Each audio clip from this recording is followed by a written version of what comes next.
Hi, and welcome to Conductor, where we are two sisters on a mission to amplify female voices on the podium. Join us as we interview leaders in the field of choral music, share resources, and build a community for current and future teacher conductors, all while exploring the gender divide. I'm Kyra Starr. And I'm McKenna Stenson. And we are Conductor.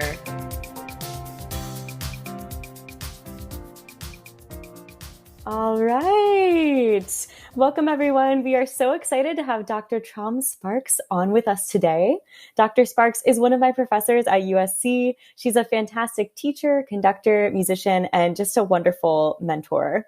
As someone who moved for graduate school across the country from Virginia to California, it was incredibly comforting to have a professor like Dr. Sparks here at USC to welcome me. She has been so supportive and incredibly supportive of this podcast, and we are just elated to have her on today. Thank you so much, Kyra. Thank you, Dr. Sparks. I'm a new friend to Dr. Sparks as of today, and I'm so thankful for this opportunity to get to meet her virtually and for all of you who are tuning in to our podcast today to gain her wisdom and advice. To get started, Kyra and I are going to share a bit about her professional background. Tram Sparks is Associate Director of Practice at the USC Thornton School of Music. Prior to her work in Los Angeles, Sparks was Associate Professor and Associate Director of Choral Activities at Temple University Boyer College of Music and Dance, where she taught from 1999 to 2009. Dr. Sparks taught graduate and undergraduate courses in choral lit, conducting, and aural theory. She also conducted the concert choir, university chorale, women's chorus, and university singers over the course of her 10 years at Temple University. A native of Vietnam and a child refugee of the Vietnam War, Sparks's earliest musical training was in Okinawa, Japan, and subsequently studied at the San Francisco Conservatory of Music's pre-college division, where her studies included lessons in piano, solfege, eurythmics, and choral music. Sparks earned her Bachelor's of Music in Piano Performance and a Master's of Music in Choral Conducting from Temple University. Her piano training was with the late Woody, and David L. Stone follows in the pedagogical lineages of Adele Marcus, Isabel Vengerova, Joseph Levine, and Nicholas Slomninsky. Dr. Sparks holds a Doctor of Musical Arts in Choral Conducting from Yale University. At the Yale School of Music and working with conductor mentor Marguerite L. Brooks, she completed the interdisciplinary certificate program in music, worship, and the arts at the Yale Institute of Sacred Music. She has served as music director at churches and synagogues in Philadelphia and Los Angeles, has appeared as guest conductor and choral clinician, and currently serves on the board of directors for Tonality. Sparks' research centers on conducting techniques rooted in modern dance theory and movement analysis, specifically related to Graham technique, eurythmics, and Laban effort shape. We are thrilled to welcome Dr. Sparks. Thank you so much, both of you. Wow, I'm so excited to do this. And what a gracious, generous introduction. It's all true. On the top of the world. So kind of you. So I'm really honored that you asked me to do this today. I'm super excited. Thank you, Dr. Sparks. We are so excited to have you here. So welcome again. And so excited for you to meet my sister. It's two of my favorite people meeting. Oh, so special. Yes, I've heard so much about you, McKenna. I feel like Thanks, I've Dr. gotten Sparks. to know you a little bit through Kyra. And we love Kyra at USC. So it's really nice to meet you too. Well, I feel the same. And we are excited to just have you be a resource for so many of us in the field who are seeking advice and guidance, and just really excited to hear a little bit about your story.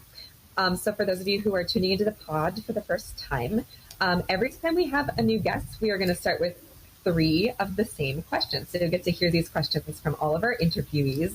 And Kyra is going to kick off our question number 1. Awesome. So yes, the first question, Dr. Sparks, is just tell us a little bit about your upbringing and how you came to choral music. Oh my goodness, what a big question. I'll try to keep it short. First of all, I love the way you said Okinawa. It was so new. It had this kind of melodic lilt to it. I've never heard anyone say it like that. Thank you. But yeah, I spent part of my childhood in Okinawa, Japan, but I was born in Vietnam.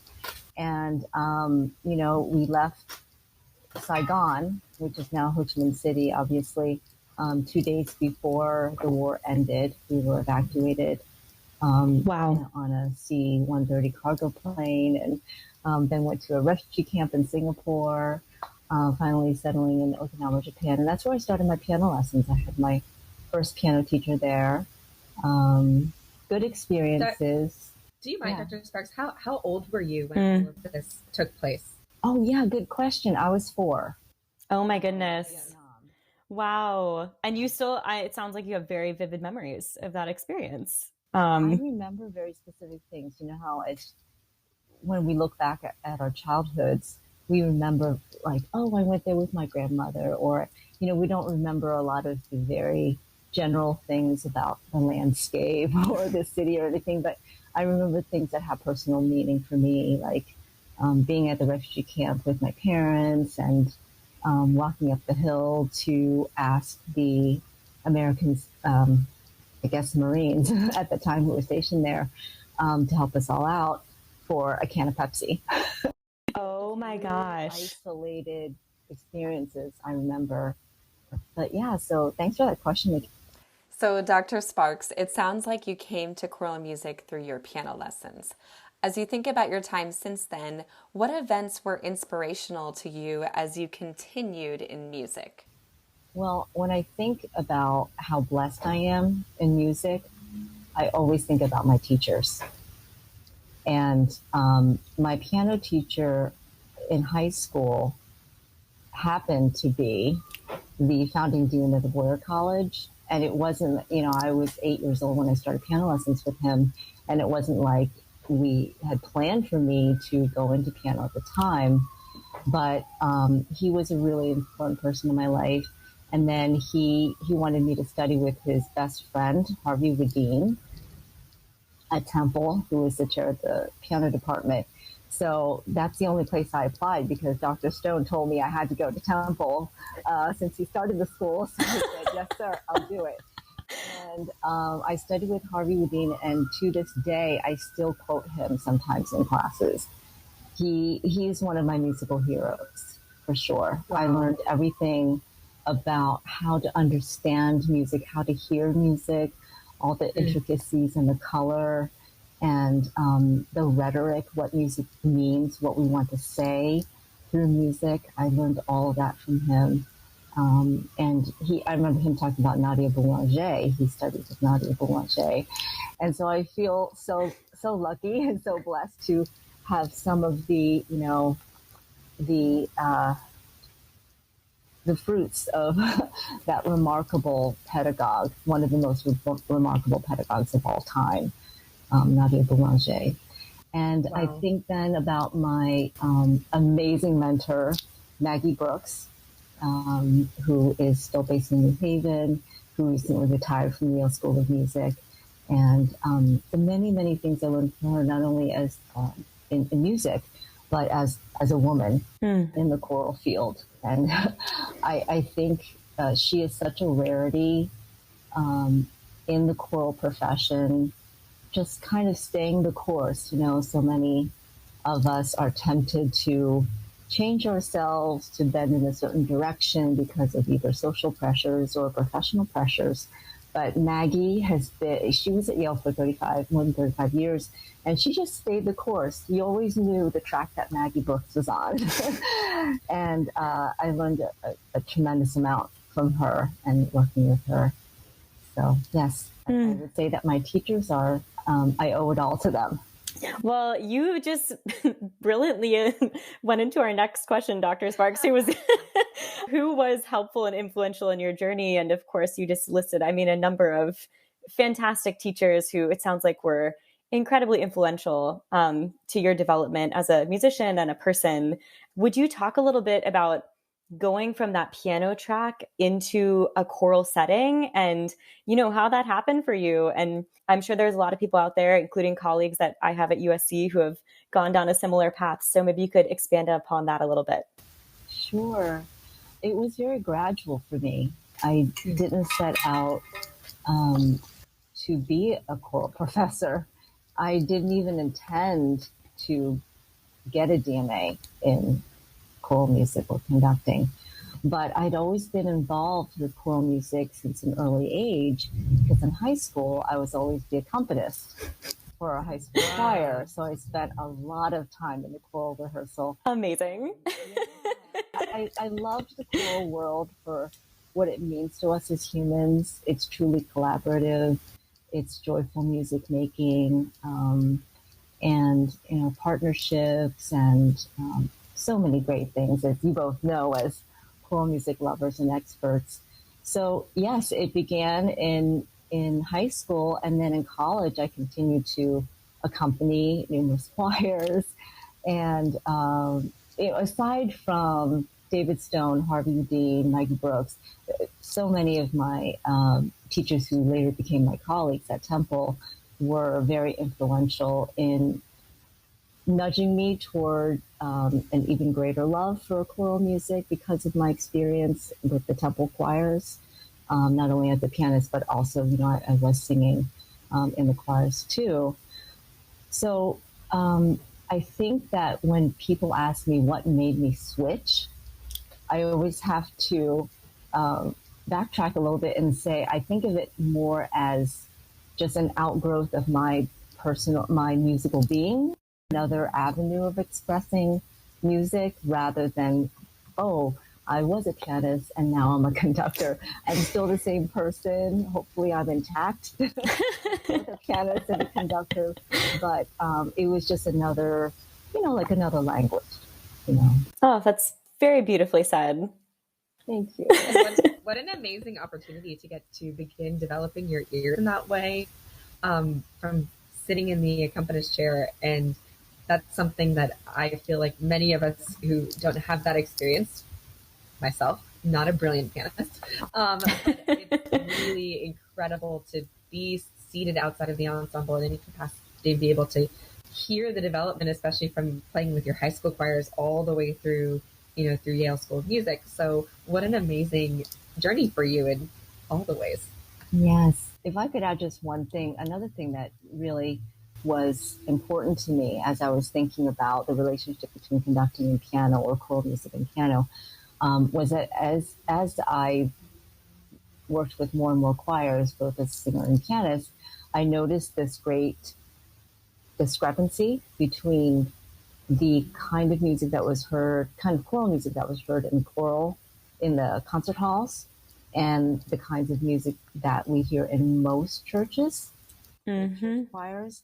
And I became so, it became a passion of mine to help out as much as I can to bring less of a divide, less of a discrepancy in terms of sacred music. Shouldn't the music that's being offered in worship be just as transcendent in beauty and be just as compelling as the kinds of music we hear in the concert hall? So that was one of my motivations for even seeking out a graduate degree in conducting. I wanted to be better equipped, just in case I was in a church and they needed help.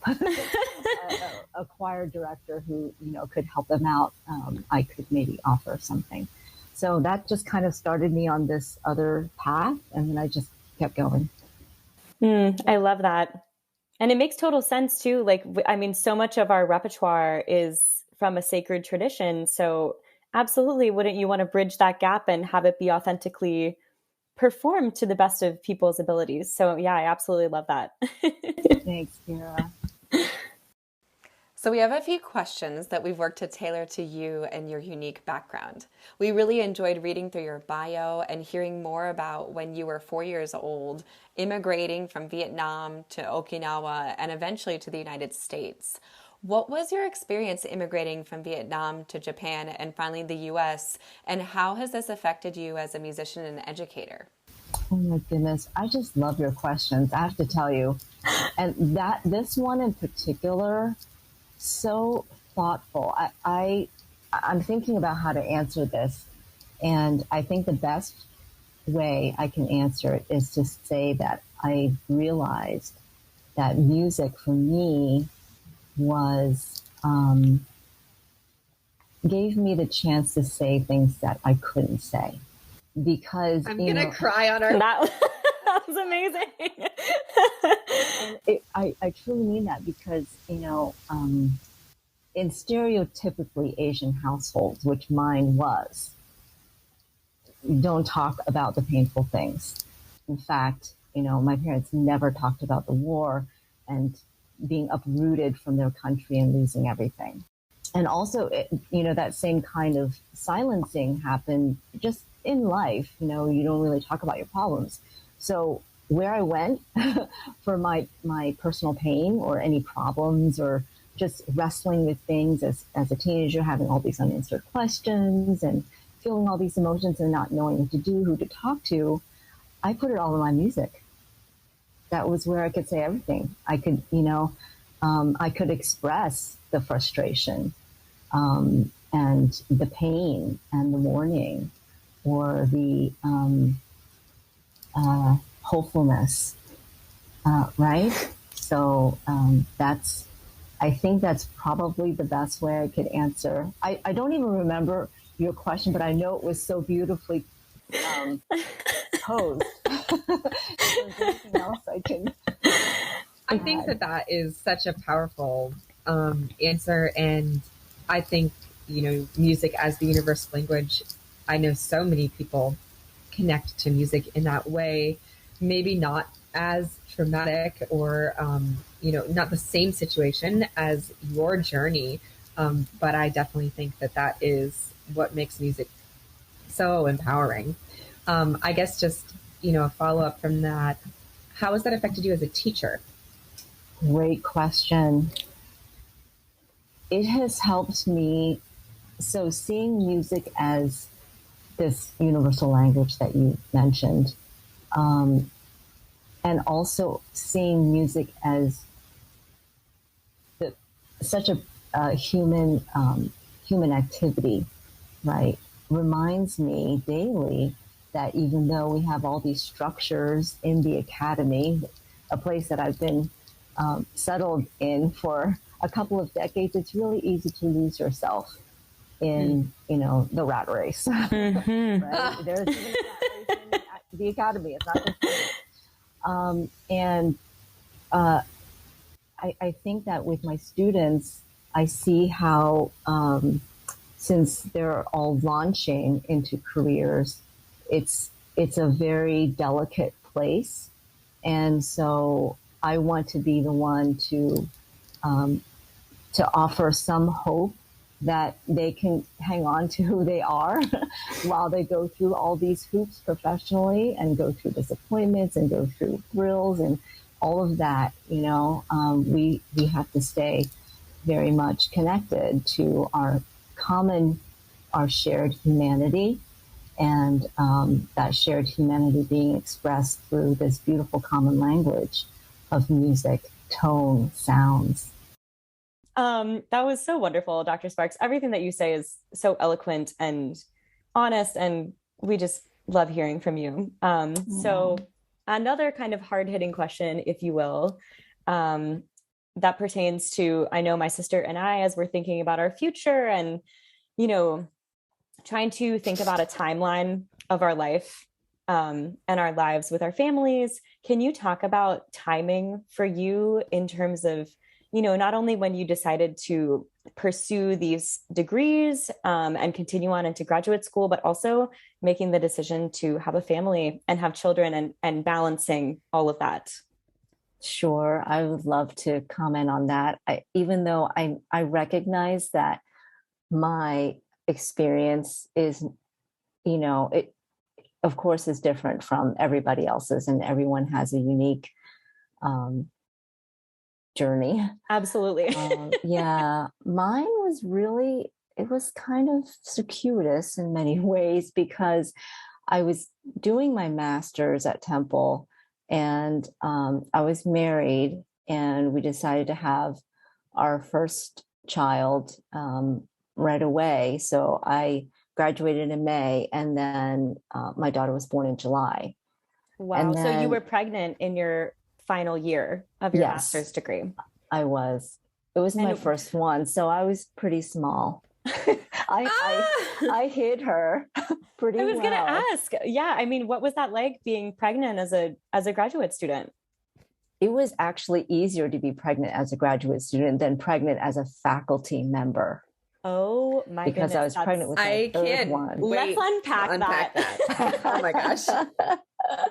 I think we have, wait, we need to start from the beginning though. So when you were at Temple, this was when you were pregnant, and then after you graduated, you had your first child. Okay. And then I decided to take a year off, and I taught piano lessons and was involved at churches locally. And I was home with my daughter. And then my husband at the time, I'm no longer married, but he wanted to get a PhD in ancient Near Eastern studies, and he applied to programs all across the country. And as plan B, we decided that I should also apply. And we love how plan B.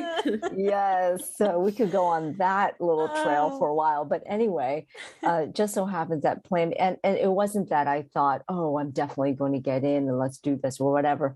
I was just kind of, oh, it is a plan B. So let's just go through it and see what happens. And maybe I'll be invited or maybe not, and if not, then that will be the answer. But so then when I started at Yale, I was pregnant in my first year. And when you went back to Yale, it was for a master's and then later a doctorate as well? Or was it all combined into one? Great. Another great question. So right now you see MMA if you go on the YSM website, MMA is an option for a degree, and it's separate from the MM and the DMA. 20 plus years ago, the MMA was the DMA. So technically it's very confusing. Nobody was actually a DMA candidate until they were invited back after having spent 3 to 5 or more years in the field, and having their dossier accepted by the committee and being invited back to campus for their second set of oral exams and recital. So the DMA was way down the road. So you actually had to, in order to be a DMA candidate, you had to pass the MMA exam. So the MMA was the DMA, but then I think YSM realized that it's the only program in the world that does this. And they get a lot of questions from people who are interviewing their alumni. What is this degree? Where in the process is this person, right? So I think about several years ago, they changed it so that the MMA is an intact track, and the DMA, you start right away as a DMA candidate, but it still takes, about 5 years. Wow. So, yeah. Okay, so I was pregnant. You entered in pregnant again. And was your husband working? Did he move there with you to Connecticut? Yes, we all moved. We were actually the night managers at the Ronald McDonald House in New Haven. Oh my gosh. For children who needed a home away from home while they're getting their treatment at the local hospital. Dr. Sparks, I'm sorry, you need some sort of humanitarian award. Like, you are just, she's shaking her head, listeners, but this woman needs a medal. No, truthfully, we didn't do that to be, amazing people or anything. It was a great opportunity for us to have a place to live. And to be near campus and to meet people and to hopefully make an impact, but also, to keep the costs low. Of course. Even though Yale was incredibly generous, what it's like to be a student, right? You don't want to spend beyond what you need to spend. So it was a part-time job as the night managers, but it was a wonderful experience. Yeah. Wow. So yeah, and my son was born there in New Haven, in my first year. Um, I'm sorry, you know what? 1997. Yes. And then I it was a 2-year residency. And then after that, I got a job as a visiting professor at Dordt College, which is now Dordt University. And so we all moved, the four of us, my husband at the time and my two kids, moved to Iowa and had a great time there. And I was not pregnant while I was Yes. there. Okay. Ooh, first time a major life shift. I can imagine. I mean, I can't imagine. But I know that it's possible because I've seen many people who've done it. But, I think Kyra and I can attest as people who have moved very far from where we were originally planted that moving with a family of four must have been an additional challenge. And that's incredible. It was an adventure. I look back and I think, how did I have the energy? Now, a few decades later, I'm just trying to keep it together on Zoom, We very much know, and we relate.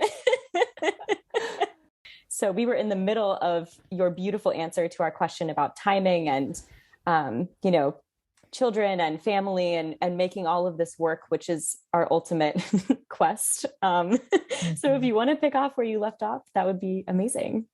Yeah, I think since you mentioned timing, it reminded me of the original question, which I didn't answer very well, but it's really tricky as women in this profession. There's no perfect time. And I think that we see, for women, I read numerous articles in the New York Times and other places about women in the workforce. And there's just no getting around the fact, I will just say it right here and now, that due to sexism, there are so many hurdles, there's so many obstacles, and there's so many things that we have to think about that others don't. And we shouldn't have to think about, because there should not be a pregnancy penalty. And yes. I will say that until my dying breath. Louder for the people in the back, Dr. Yeah, you can't see us, but we're literally like giving her jazz hands, clapping, snapping. Yes. Go ahead, please. Well, I was just thinking how that word penalty, we think, someone's going to get fired for that's the obvious, but there are so many other ways that penalty can be felt. I saw that, McKenna. She's pointing. Yeah, she's saying I've also seen it. We're going to have a lot of amazing guests on our show, but I think you've just really kicked off one thing that, as someone returning to school, I'm 31. I turned 31 in December. And there aren't a lot of people who are my age, female, coming back to school. I think there are more now than there used to be, but a lot of people I know are already having kids or have kids or are hoping to have kids soon. And, family planning is not the point of the podcast, but I think a big part of the question as we think about timing. So we're really appreciative of you sharing this. Please continue. Of course. Kyra, were you going to say something earlier? It was essentially what McKenna just said, just that I feel like this is a question that as a young woman who is aging and like continuing to think about not aging, obviously I'm not, we're fine, but like we are aging. I just continue to every day sit down with my husband and be like, how are we going to make this work? And we just continue to have that conversation and check in on each other. And, I'm so grateful for him and for his support in going back to school. But it is that constant pressure of I'm putting my life on hold to get this degree and make this happen, because this is how I think it's supposed to go. And you're so right that there isn't a plan. There is not a specific track that works for everyone. And I just so appreciate that you are someone who has made it work. You were pregnant during your master's degree, had your child in the summer, then you were pregnant during essentially your DMA and had a baby during the school year, presumably. I can only imagine how difficult that was. So I just appreciate seeing a role model and someone who, has taken their own path and made it work. So know that you are inspiring to all of us. That's so lovely of you. You're going to make it work too. Thanks, and you know, Dr. in the Sparks. end, it does work out, because even a birth mid-year, you know, it's possible to. My son was born a little bit before spring break, so then I just had, you know, a week and a half or whatever. And honestly, the school schedule is a bit. I think it's, you know, you can it's definitely workable. I was also pregnant with my third while I was a faculty member at Temple. And it wasn't that the physical part, I mean, aside from the obvious awkwardness of it, right? It's also how conductors are viewed. That a conductor shouldn't, for some reason, be pregnant. I mean, who made up that rule? Yes, who did? We'd love to speak with them. I mean, I'm sure we can think of, but it does. Right. It's not. Exactly.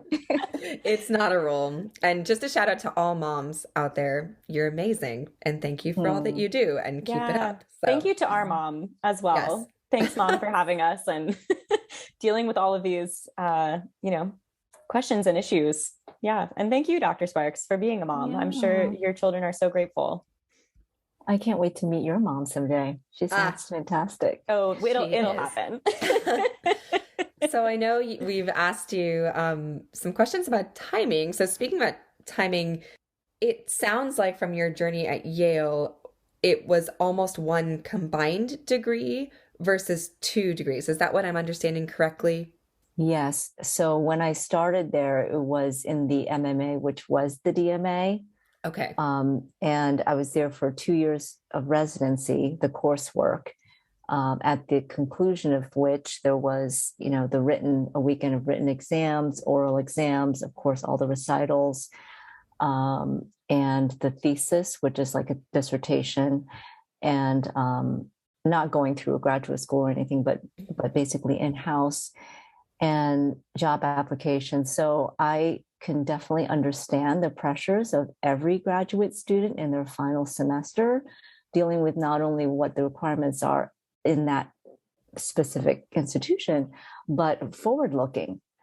Job applications are a job in that's like another job.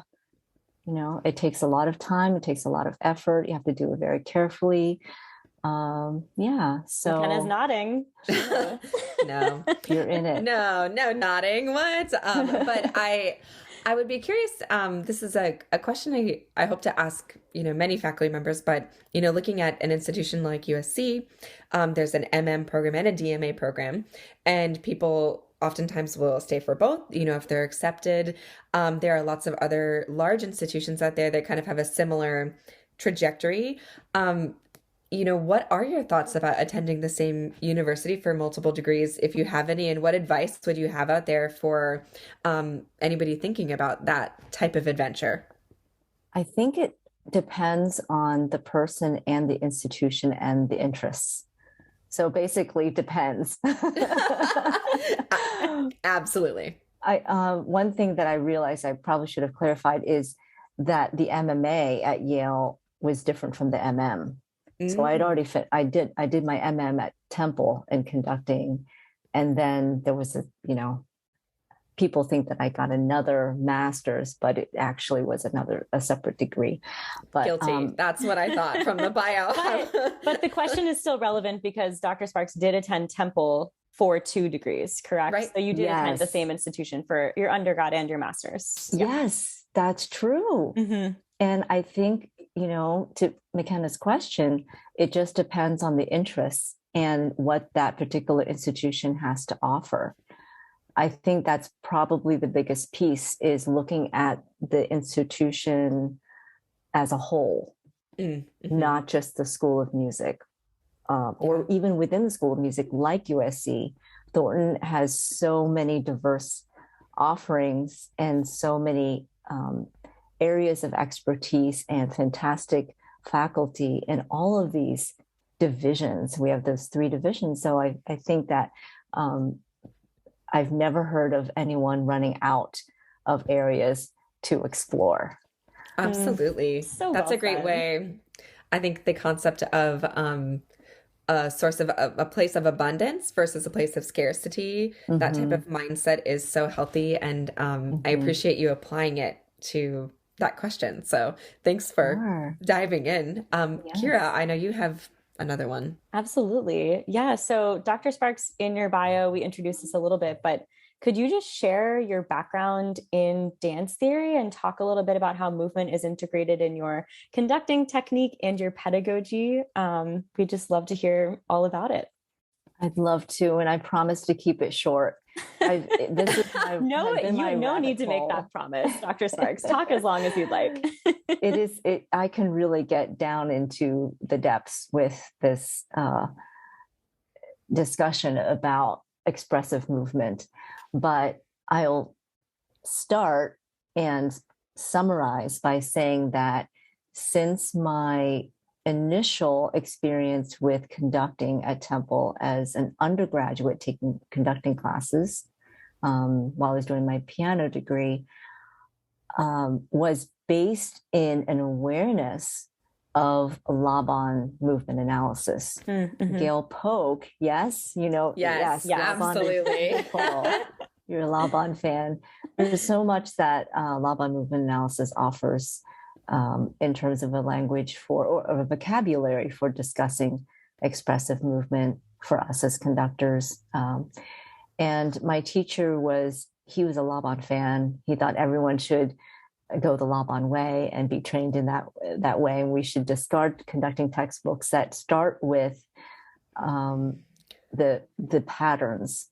So the premise should be expressive movement. He thought, the quality of movement. And so I actually initially, about 20 years ago, I sought to develop a conducting method through the lens of Laban movement analysis. Then as I'm teaching and performing, I started thinking about, I don't know how I came upon Martha Graham, actually, to be honest, just reading.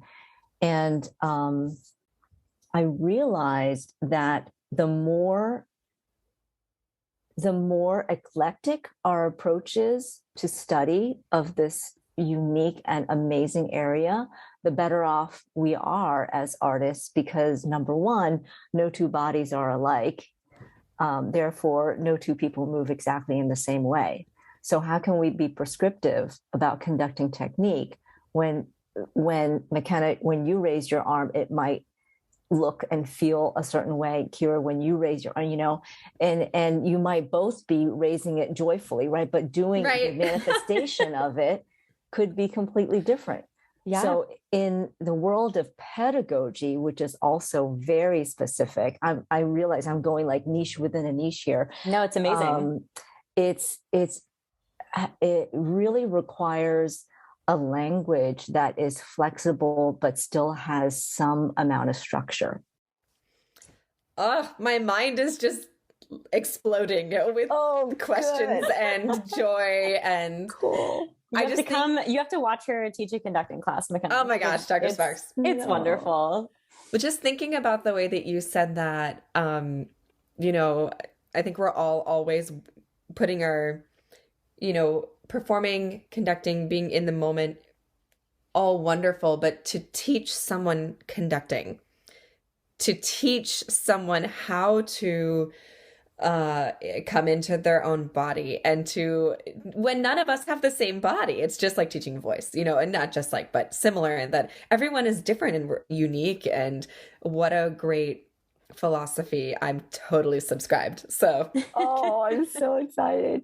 Well, I'm glad you used the word philosophy, because I switched my orientation in terms of the purpose of my research and in writing, working on a book, which I've been doing for forever, but from more of a method to a philosophy, because I feel like, well, you said it, McKenna, and when we're teaching, it would be easy if I could just say, do it just like this. Yeah. Right. But it's not about me. It's about you as a conductor. and you can't conduct what you don't hear. So I have to make sure I know what you're hearing as the conductor, you, Kyra, right? So that's the only way I can help. Any other way is putting Band-Aids on. It may look pretty, but in the end, does it do anything to deepen the technique so that it serves the oral concept? That's the goal for me. Wow. As a teacher. Dr. Sparks, we can't wait for that book to come out. Yes. we will advertise it on the podcast. So as soon as it's ready, we're pushing it out. Oh my gosh. Well, Dr. Sparks, we have another question for you, but I'd love to continue this conversation. Maybe there's a second episode here in our future to focus on that concept of the inclusion of dance theory. And I just think there's a lot there to unpack amongst all the other things you've said too. But we did want to ask one question that we think is really pertinent in our field today. And would you be willing to share a time where you felt discrimination, and specifically how you overcame that adversity, and maybe a tool or a technique for those of us walking into a room where we might experience something like that, and maybe some ways to respond or some thoughts that you might have on that subject? Wonderful question. It's such an important question. And I feel like it's a question that's never asked. So thank you for asking that question. That's part of the problem in our society with regard to all matters of justice, is this pushing down of questions that will unlock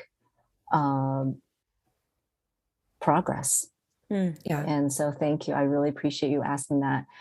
I'm trying to think of I can't think of one specific big, huge blow up moment or anything, but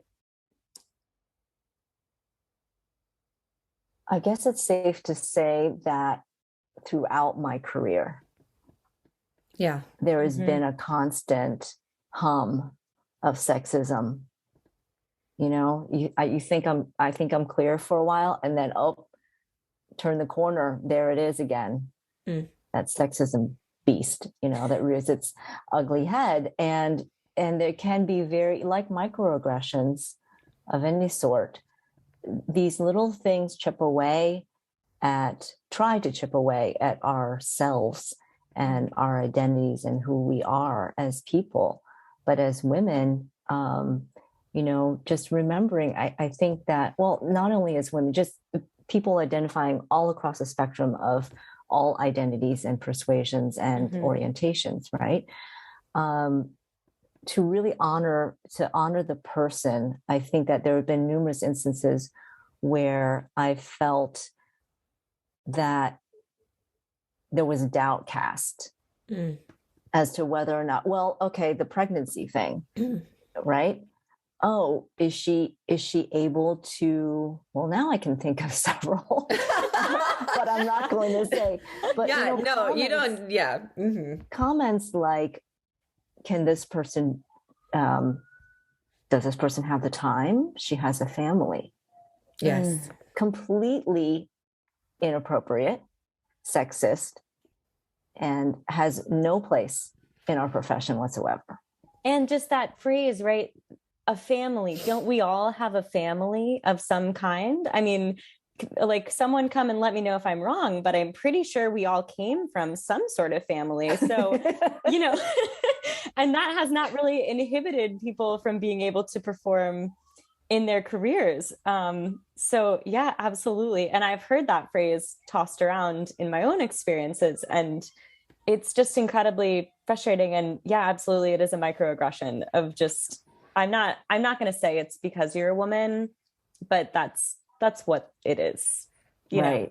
And the assumption is that women have this is reality, usually take a larger share of the duties in the home, but it's not like that in every family.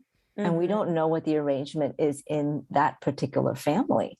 Absolutely. You know, it's very dangerous to make that assumption, and professionally completely unjustified and unfair. So I said my piece. I think that's a lens that we all need to just look through. I think you said it really gracefully, that we need to not make these assumptions about anyone, whatever gender identity, community we're going into, not about our professors, not about our graduate students, not about our past mentors. We just never have a full picture of someone else. That being said, it's important to note when those are occurring. And I hope that this podcast can create a space where we can start to talk about some of these things a little bit more openly, and just make people aware. Just bring awareness to some things that are underlying currents we've all experienced, and are ready to cease. Yes. Yes. Well said. So we have a couple closing questions for you that are a little bit lighter, but one more from Kyra that's a little bit more just general for the people. Yeah. So I guess just if you had one piece of advice, which of course you've given us just a wealth of knowledge and advice so far in this podcast, but if you had one piece of advice to give to other women in our field or pursuing a career in the arts in general, what would it be? Oh, wonderful question. I think to keep it simple, I would say, remember what choral music is all about. People and music. That's really important to me. And secondly, specifically, I think you mentioned women in the profession. I would say stay true to yourself, to your values and what's important to you. There are a lot of pressures that seek to bend us, to conform us to whatever the quote unquote norm is. We need to create those norms for ourselves. And when we stay true to ourselves, we can also serve the music better, and we'll be better. We'll have a more authentic and I can't find the words. In terms of our relationships with students, it will be much more honest, right? If we just always remember who we are at our core. That was so beautiful. Oh my gosh, let's get a crush pillow of that. Absolutely. And I just am like gonna put your face on a t-shirt and put these quotes on the back, and just wear them around. So look out. The most encouraging, just wonderful human. Yes. Man. So in the last couple of minutes, we have something really fun that we get to introduce with you, Dr. Sparks, as our first guest, and we are calling it the Fast Five. So 5 questions that don't take too much time to think about. Just let them come out naturally and organically, and we're excited to hear you share. And some are related directly to choral music, and some are a little more abstract. So the first of our Fast Five. Could you name your favorite current choral octavo or a composer that you're really into right now? Carolyn Shaw. Ah, yes! Love that she was ready. She was like tip of the tongue. Let's go. Dr. Sparks, in case people don't know who Carolyn Shaw is, do you want to give just like a quick 25-second background or information? Sure. Well, one thing I love about Carolyn Shaw is that her music is available. You can get her scores. She's so generous. Pulitzer Prize winning composer, is a member of both Teeth and To the Hands, that wonderful multi-movement work performed, I think, so many times in the choral world in the past several years. Yeah. We'll link some Caroline Shaw on our social media pages so people can dive in. I think we're going to need a playlist of what people. Yeah. All right. Many Get it ideas. started. Okay. Kyra. All right. Question number 2. What is one misconception about you, Dr. Sparks? I don't know. That I was born here in the States? Yes. I think many people assume that. Awesome. Yeah. That's great. Thank you. So this is, Kyra and I did these questions with each other, and we found them difficult as well, and you're thriving. So the third one, what is one word only to describe you on the podium?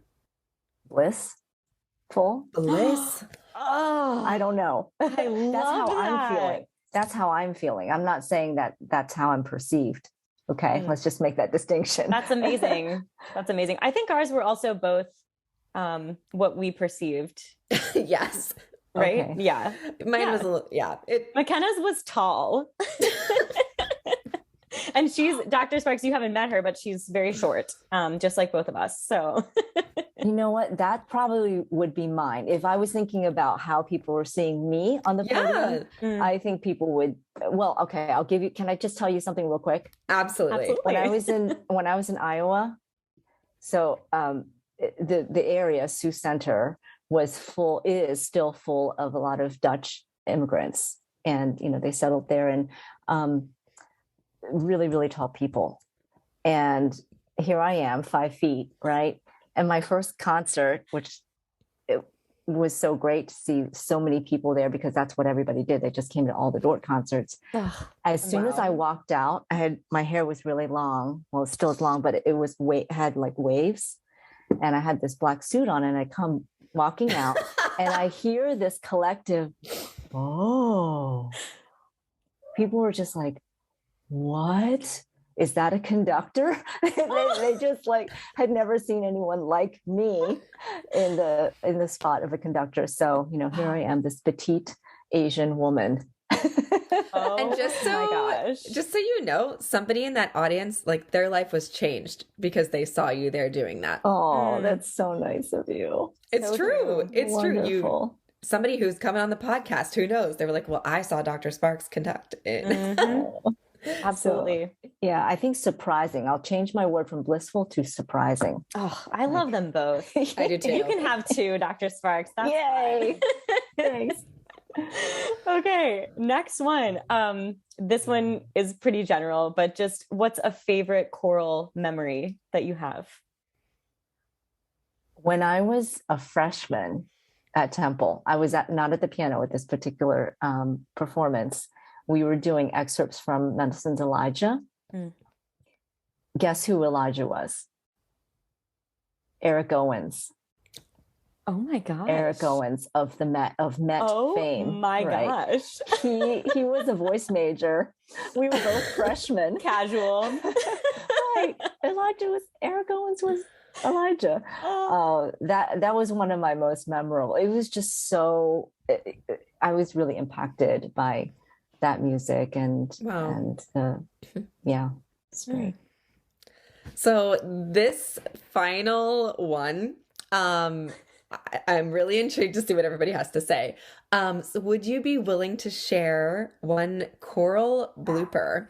That can, be whatever comes to mind for you. And we're really excited to hear what your blooper moment is. Well, the one that sticks most solidly in my mind is when one of my singers fainted. So we've all that's had not it. really a blooper, but what was your reaction, Dr. Sparks? What did you do? I was so scared. I didn't know what to do. I'd never had a singer faint. And we were on risers at the time. So, I was very nervous, but that was probably my most frazzled moment as a conductor. Well, that's a healthy reminder for our singing listeners out there to please don't lock your knees and take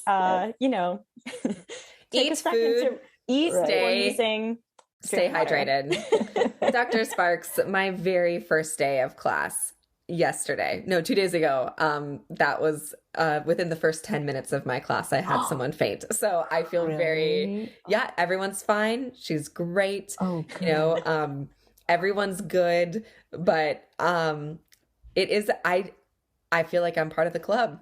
yes. You know? Like we're just joining club. and yeah, Kyra's not going to join. It'll be fine. What? No, I guess I've had people faint around me, but I don't think I've had the pleasure of being the teacher while someone else has fainted. Other things have happened though that have been equally as exciting. What a good one. Thank you for those fantastic answers to our Fast Five, Dr. Sparks. That was really fun. Oh, we hope they weren't too stressful for you. And we loved hearing your answers. Well, we are just so grateful to Dr. Sparks for being our very first interviewee on the Conduct Her. Thank you so much. We could not have asked for a better person to kick off season 1. And we hope to invite you back, you know, to speak again, because there's just so much more to unpack with you. And it's just been a really organic and inspiring conversation to get to hear your words. So thank you. It's been such a pleasure. And as I mentioned before, I feel really honored that I'm the first one. And I have to say, it really brought a wonderful conclusion to my day to hear such. I appreciate your thoughtfulness in the questions that you asked, and really made me kind of appreciate again all the blessings in my life, and kind of renew my commitment to supporting the next generation, right? The next generation of artists and women who are forging their paths, just like you two, in this wonderful wide world of choral music. And I can't thank you enough for asking me to be part of this. I know it's going to be a huge success. I just love your podcast idea. And I hope lots of people tune in, and not to hear me, but you know, to really get the fruits of all of your interviewees, and kind of feel this community that we have. It's a community that exists. And thank you for bringing it together. That's what I meant to say.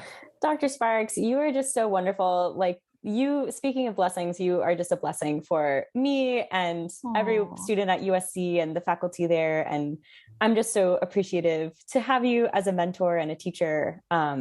So just thank you again. And I'm so glad that you're in my life in that role. Aww. Big hugs, virtual hugs. Well, this has been our first episode of Conduct Her. And if you haven't seen our social media, check us out. We are at Conduct Her Pod with a period between Conduct and Her on Instagram, or conduct.her on Facebook. And now that we've had Dr. Sparks, soon to be a Spotify playlist featuring the amazing music brought to us by our interviewees. So stay tuned, and can't wait to see you back for the next Conduct Her. Absolutely. Thank you all for listening. Thanks so much for listening. This has been Conduct Her.